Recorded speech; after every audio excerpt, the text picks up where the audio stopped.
क्या करना है, हम तो अपना काम करेंगे। क्या ये विपक्ष आज की तारीख में फिर से नरेंद्र मोदी की सरकार बनाने की तैयारी कर रहा है 2024 के चुनाव? मैं ये नहीं कह रहा हूँ, मैं ये कह रहा हूँ कि 2024 बहुत दूर है और उसके लिए क्या स्ट्रेटेजी बनती है, क्या पॉलिटिकल स्ट्रेटेजी बनती है, मुझे नहीं मालूम। हम तो अछूत हैं, सियासी अछूत तो हम ही हैं। तो अब ये तो बड़े लोगों का काम है, हम छोटे लोग हैं, हम क्या सोचेंगे। आप अपनी ओर से पहल नहीं करते हैं ये अछूत का तिलिस्म तोड़ दें? आप अपनी ओर से बात नहीं कर रहे हैं कांग्रेस से, आम आदमी पार्टी से? देखिए, मेरी गरीबी में शाही है और जितना मुझे दूर करेंगे उतना जनता के दिलों में अल्लाह जो है मेरी इज्जत और मुकाम को पैदा करेगा हमारी पार्टी की। तो ये तो अभी 24 बहुत दूर है, अभी तो 22 को देखना है। अभी गुजरात है, फिर उसके बाद आइंदा साल क्या है आपके कर्नाटका है, फिर 23 में तेलंगाना, मध्य प्रदेश, छत्तीसगढ़, राजस्थान है, फिर 24 आएगा ना। राजस्थान का जिक्र किया, आपका अखबारों में छप रहा है कि असदुद्दीन ओवैसी का ऐसा खौफ है कि 150 करोड़ का वहां ऐलान कर दिया गहलोत साहब ने अल्पसंख्यक के इलाकों में विकास योजनाओं का। फायदा तो हुआ ना हमसे, नुकसान कहाँ हो रहा है? जनता को फायदा ही हो रहा है। डरा रहे ना आप कांग्रेस को? डरा नहीं रहे, जनता का फायदा तो हो रहा है ना। देखिए, हमारी पार्टी के आने से, जमील के प्रेसिडेंट बनने से फायदा तो हो रहा है राजस्थान की जनता का, जो अब तक नहीं हुआ था। तो ये जनता अप्रिशिएट करे, भाई ये आदमी अभी आया है, चुनाव नहीं लड़ा है तो हमको मिल रहा है। जब वो चुनाव लड़ेगा, जो फायदा होगा तो और कितना फायदा होगा। तो लड़ेंगे ना राजस्थान आप? बिल्कुल लड़ेंगे, बिल्कुल लड़ेंगे। चुनाव आपने गिनाए हैं, अब जितने 2024 तक होंगे हर जगह आप लड़ेंगे? राजस्थान तो जरूर लड़ेंगे, राजस्थान लड़ेंगे, कर्नाटक लड़ेंगे, बराबर लड़ेंगे। मध्य प्रदेश के बारे में भी हम लोग जोनल सिस्टम पे टीम बना रहे हैं, उसका भी बताएंगे। अभी तो राजस्थान और कर्नाटका तो डेफिनेट लड़ेंगे। बैनुल अक़वामी ख्वाब जिसे कहते हैं, दुनिया का ख्वाब? ना ना, बैनुल अक़वामी कहाँ? अरे हम तो ट्विंकल ट्विंकल लिटिल स्टार, कहाँ के, हमारी दौड़ गली तक कहाँ। बड़े लोगों की बात। गुजरात पे आ जाते हैं, आप गुजरात आए हुए हैं। गुजरात में आम आदमी पार्टी ने सीएम कैंडिडेट घोषित कर दिया है।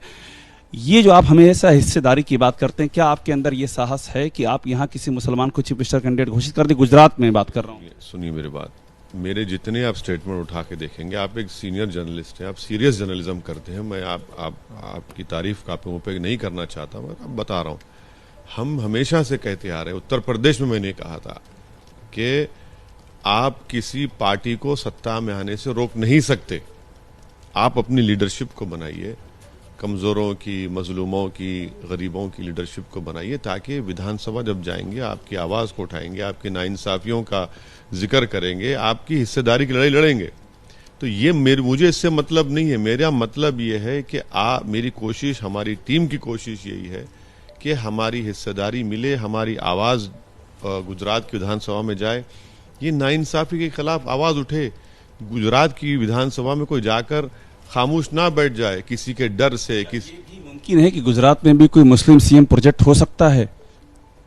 अरे भैया, 1984 में आखिरी मर्तबा एक मुस्लिम एमपी जीता था।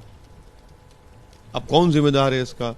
27 साल से भाजपा यहां पर सत्ता में है, कौन जिम्मेदार है इसका? आप चलकर देखिए, जहां पर दलित, आदिवासी और अल्पसंख्यक समाज की आबादियां रहती हैं, वहां पर कौन सा यूनिफॉर्म डेवलपमेंट हुआ है? गंदगी के पहाड़ लगे हुए हैं। तो ये सब चीजें हैं।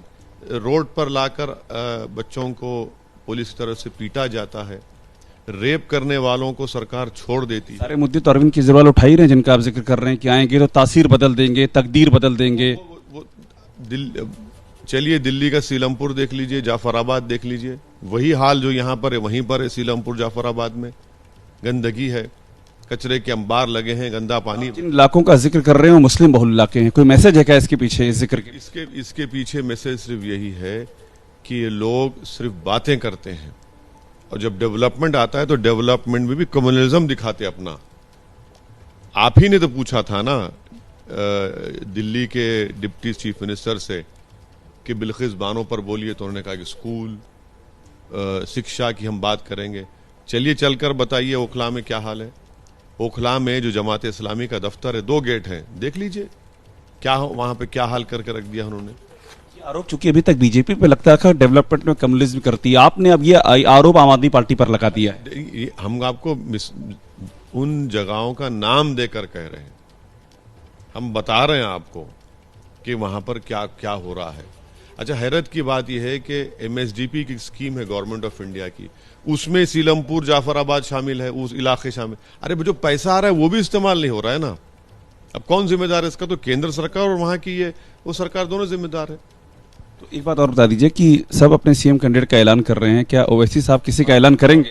हम अपने विधानसभा की जितनी सीटें लड़ेंगे उसका फैसला हो जाएगा, उसके कैंडिडेट्स का मिलान कर चुके। हमारा मकसद दूसरा है।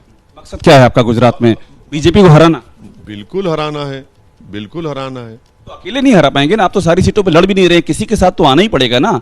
आप अपने आप को अछूत कहते हैं, तो अकेले आप लड़ेंगे तो बीजेपी बन जाएगी ना, किसके साथ आएंगे? 27 साल से नहीं लड़े तो जीत रही है बीजेपी, ये कौन सी बात हो गई? 27 साल से हम नहीं लड़े हैं, अब लड़ रहे हैं, तो कौन जिम्मेदार है? बीजेपी कह रही इस बार तो रिकॉर्ड बनाएंगे, आधा वोट आप काटेंगे, आधा कांग्रेस, आधा आम आदमी पार्टी काट लेगी, वो टॉप पे जाएंगे। बीजेपी तो 27 साल से जीत रही है ना, तो आप उनको जिम्मेदार करार देंगे? वो लोग अपने मान लेंगे अपनी जिम्मेदारी कि हाँ हमारी नाकामी थी, हमारी बुज़दिली थी, हमारी कमजोरी थी, हमारी इनकैपेसिटी थी कि भाजपा जीत गई।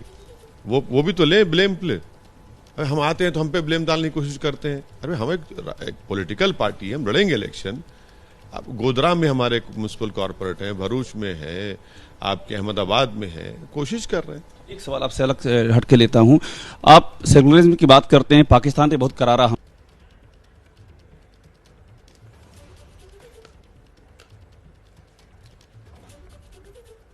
तो आप सुन रहे थे असदुद्दीन ओवैसी को। जाहिर तौर पर हर नेता अपने अपने अनुसार सियासत को पढ़ने की कोशिश करता है। उपचुनाव के नतीजों को भी असदुद्दीन ओवैसी